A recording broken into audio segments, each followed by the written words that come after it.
ಮುಖದಿಂದ ಕೋಪದ ಜ್ವಾಲೆ ಹೊರಗೆ ಬಂತು. ಮಹೇಶ್ವರನ ಮುಖದಿಂದ ಕೋಪದ ಜ್ವಾಲೆ ಹೊರಗೆ ಬಂತು. ಅಷ್ಟದಿಕ್ಪಾಲಕರ ಮುಖದಿಂದ ಕೋಪದ ಜ್ವಾಲೆ ಹೊರಗೆ ಬಂತು. ಆ ನವಗ್ರಹಗಳ ಮುಖದಿಂದ ಕೋಪದ ಜ್ವಾಲೆ ಹೊರಗೆ ಬಂತು. ಮುಕ್ಕೋಟಿ ದೇವತೆಗಳ ಮುಖದಿಂದೆಲ್ಲ ಕೋಪದ ಜ್ವಾಲೆ ಹೊರಗೆ ಬಂದು ಆ ಎಲ್ಲ ಜ್ವಾಲೆ ಉರಿಯುತ್ತ ಕೂಡಿ ಒಂದು ಶಕ್ತಿ ತಯಾರಾಯಿತು. ದೇವಿ ತಯಾರಾಗಿ ನಿಂತಳು. ವಿಷ್ಣು ತನ್ನ ಆಭರಣಗಳನ್ನೆಲ್ಲ ದೇವಿಗೆ ಕೊಟ್ಟ. ಬ್ರಹ್ಮ ತನ್ನ ಆಭರಣಗಳನ್ನೆಲ್ಲ ದೇವಿಗೆ ಹಾಕಿದ. ಮಹೇಶ್ವರ ತನ್ನ ಆಭರಣಗಳೆಲ್ಲ ಹಾಕಿದ. ಮುಕ್ಕೋಟಿ ದೇವತೆಗಳೆಲ್ಲ ತಮ್ಮ ಮೈ ಮೇಗಿನ ಆಭರಣಗಳನ್ನು ತೆಗೆದ ಅಮ್ಮಗೆ ಹಾಕಿದ್ರು. ಹಾಕಿ ತಮ್ಮ ಆಯುಧಗಳನ್ನೆಲ್ಲ ತಾಯಿ ಕೈಯಾಗ ಕೊಟ್ಟರು. ತಾಯಿ ಕೈಯಾಗ ಕೊಟ್ಟು ಎಲ್ಲರೂ ಕೂಡಿ ಏಕೋಭಾವದಿಂದ ಒಮ್ಮೆ ಜೈ ಹೊಡೆದ್ರಂತ.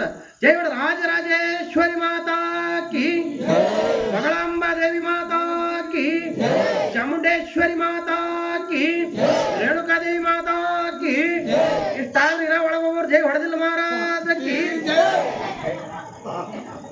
ಇದ್ರ ಒಳಗೊಬ್ರು ಹೊಡೆದಲಿಪ್ಪ ಇಷ್ಟಾದ್ರಿಲ್ಲ. ಹೆಂಗೇನು ಜೈ ಹೊಡೆದ ದೇವಿಗೆ ಆವೇಶ ಹೆಚ್ಚಾಗುವಂಗ ಮಾಡಿದ್ರಲ್ಲ, ದೇವಿಗೆ ಆವೇಶ ಹೆಚ್ಚಾಯ್ತು. ಹೆಂಗ್ ಕಣ್ಣು ಮುಚ್ಚಿ ಹಿಂಗ್ ಕಣ್ಣು ತೆರೆದಳಂತ ಹೆಂಗ ಆಕಾಶದೊಳಗಿಂದ ಒಂದು ಶಿವ ಇಳಿದು ಬತ್ತು. ಅದ್ರ ಮ್ಯಾಲ ಕೂತಳು ದೇವಿ. ಬ್ರಹ್ಮ ವಿಷ್ಣು ಮಹೇಶ್ವರ ಛತ್ರ ಚಾಮರಗಳನ್ನು ಬೀಸಾಕತ್ರು. ದೇವತೆಗಳ ಜೈ ಹೊಡ್ಯಾಕತ್ರು.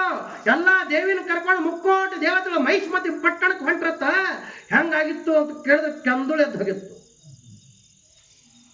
ಬರೀತಾರ ಬಸುರಿದ್ದ ಸ್ತ್ರೀಯರ ಕೆಡಲಿ, ಬಸುರಿದ್ದ ಸ್ತ್ರೀಯರ ಪಿಂಡಗಳೆಲ್ಲ ನೆಲಕ್ಕೆ ಬೀಳಕತ್ತು. ಭೂಮಿ ಮೇಲಿಂದ ಧೂಳು ಎದ್ದು ಆಕಾಶ ಭೂಮಿ ಏಕಾಗಿತ್ತ. ಸಪ್ತ ಸಮುದ್ರಗಳೆಲ್ಲ ಹಾಲು ಕುತ್ತಂಗ ಕುದ್ದು ಉಕ್ಕೇ ಇರ್ಲಕತ್ತು. ಅಂತ ಭೀಕರವಾಗಿರ್ತಕ್ಕಂಥ ಅವತಾರದೊಳಗೆ ದೇವಿ 18 ಕೈ ಒಳಗೆ 18 ಅಸ್ತ್ರಗಳನ್ನು ಹಿಡ್ಕೊಂಡು ಮಹಿಷ್ಮತಿ ಪಟ್ಟಣವನ್ನು ಪ್ರವೇಶ ಮಾಡಿದಂತ. ಮಹಿಷ್ಮತಿ ಪಟ್ಟಣ ಪ್ರವೇಶ ಮಾಡಿದಾಗ ಮಹಿಷಾಸುರಂದ 14 ಲೋಕದಾಗ ಯಾ ಮಗ ಇದ್ರ ನಿಂತಿತ್ತಿಲ್ಲ.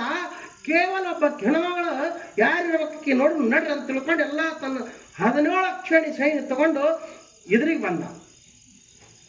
ಚಿಕ್ಸುರ, ಬಿಡಾಲ, ರುದರ್ಗ, ರಸಿನೋಮ ಅವ್ರು ಯಾರದಾರ ಎಲ್ಲ ಅವನು ಸೇನಾಪತಿಗಳೆಲ್ಲ ತಮ್ಮ ತಮ್ಮ ದಂಡ ತಗೊಂಡು ಆನೆ, ಒಂಟೆ, ಕುದುರೆ ಎಲ್ಲ ಶಸ್ತ್ರಾಸ್ತ್ರಗಳನ್ನು ತಗೊಂಡು ದೇವಿ ಎದುರಿಗೆ ಬಂದ್ರು. ದೇವಿ ಮುಕ್ಕೋಟಿ ದೇವತೆಗಳೆಲ್ಲ ತಗೊಂಡು ನೀವು ಇಲ್ಲೇ ನಿಂದ್ರಿಪ್ಪ, ನೀವು ಬರೇ ನಿಂತ್ಕೊಂಡು ಆಕಾಶದೊಳಗೆ ನಿಂತ್ಕೊಂಡು ನೋಡ್ರಿ ಒಳ್ಳೆ ಮಜಾ ಅಂದ್ರಾಕಿ. ನಿಮ್ದು ಯಾರ್ದು ಅವಶ್ಯಕತೆ ಇಲ್ಲ. ನೀವು ಬರೇ ನಿಂತು ನೋಡೋದಷ್ಟೇ. ನೀವು ಅಷ್ಟೇ ನಿಂತು ನೋಡೋದಷ್ಟೇ. ನಿಮ್ಗೆ ಭಯ ಆಗ್ತಿತ್ತಂದ್ರೆ ಇಲ್ಲಿ ಭೂಮಿ ಮೇಲೆ ನಿಂದ್ರಬೇಡ್ರಿ, ಅಂತರ್ಲೆ ಆಕಾಶದಾಗ ನಿಂದ್ರಿ. ನಿಂತು ಬರೇ ಇದನ್ನು ನೋಡ್ರಿ ಮಜಾ ಅಂದವಳು ದೇವಿ. 18 ಕೈಯಾಗ 18 ಶಸ್ತ್ರಗಳದಾವ. ಹೊಡಿಲಕ್ಕತ್ತಳು. ಮಹಿಷಾಸುರನ ಸೈನ್ಯ ಎಲ್ಲ ಸಂಹಾರ ಮಾಡಕತ್ತಳು. ಹೆಂಗ ಸಂಹಾರ ಆಯ್ತು ಅಂತ ಕೇಳಿದ್ರೆ ಬರೀತಾರ, ಸೈನ್ಯವನ್ನು ಸಂಹಾರ ಮಾಡಿದ್ರು. ಈಗ ಹೆಂಗ ನಮ್ಮ ಎಲ್ಲ ಕಡೆ ಈಗ ಮಳೆಯಾಗಿ ಹಾಳ ಕೊಳ ಹರ್ಲಿಕ್ಕತ್ತಾವಲ್ಲ, ಹಿಂಗೆ ಬರೇ ದೈತ್ರ ರಕ್ತ ಹರ್ಲಿಕ್ಕತ್ತ ಎಲ್ಲ ಕಡೆ. ಕೊನೆಗೆ ಏನಾಯ್ತು ಅಂತ ಕೇಳಿದ್ರೆ ಆ ರಕ್ತ ಹರಿಲಿಕ್ಕತ್ತಲ್ಲ, ಆ ರಕ್ತ ಹರಿಯುವಂತ ಹೊಳಿ ಹರಿಲಿಕ್ಕತ್ತಿದ್ದು ಅವತ್ತೊಂದು ದಾಟಿ ಇಚ್ಚಿಕ್ ಬರ್ಲಾದ ಸಲುವಾಗಿ ಅವ್ರು ಎಲ್ಲಾರು ದೈತ್ರ ಹಚ್ಚಿಕ್ಕುಳಿದ್ರು. ದೇವಿ ಇಚ್ಚಿಕ್ಕುಳಿದಳು. ಉಳಿದಂತ ಸೈನ್ಯ ಎಲ್ಲ ಓಡಿ ಹೊಣತು ಮಹಿಷ್ಮತಿ ಪಟ್ಟಣಕ್ಕೆ. ಅವರೆಲ್ಲ ತಮ್ಮ ಹಿರಿಯರ ಶ್ರಾದ್ದ, ಮದುವೆ, ಸೋಬಾರ